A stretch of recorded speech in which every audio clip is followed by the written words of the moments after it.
Evening tea போட்டுக்கிட்டே night வந்து டின்னருக்கு இந்த பச்சை பட்டாணியில் தான் ஒரு கிரேவி செய்ய போகிறேன். ரொம்ப சிம்பிளாக அரைச்சிலாம் விடாமல் இந்த ஹோம்மேடு ஷாஹி மசாலா வச்சு தான். இதுக்கு ஒரு பெரிய வெங்காயம், ஒரு தக்காளி, 2 பல்லு பூண்டு நறுக்கி வச்சுருக்கேன்.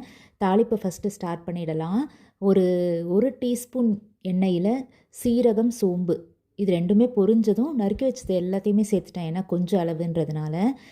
ஃப்ரோசன் பீஸ் தான் இன்றைக்கி எடுத்திருக்கேன். வீட்லேயே வந்து அதை ஃப்ரீசரில் எப்படி வச்சு பாதுகாக்கிறதுன்றது ஏற்கனவே ஒரு லாங் வீடியோவாக வந்து நான் ஷேர் பண்ணியிருக்கேன். அதை தான் அதில் சேர்த்துருக்கேன். அது அப்படியே கொஞ்சம் கொதிக்கட்டும்.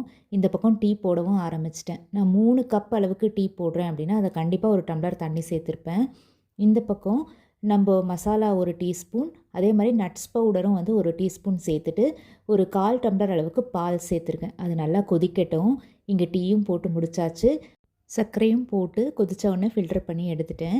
இதில் ஒரு 1/2 கப் அளவுக்கு பன்னீரை இந்த மாதிரி ரஃப்பாக அப்படியே கையிலேயே உதுத்து அதோடு சேர்த்துட்டேன். சூப்பராக இருக்கும். கண்டிப்பாக ட்ரை பண்ணி பாருங்கள். நாளைக்கு பார்க்கலாம்.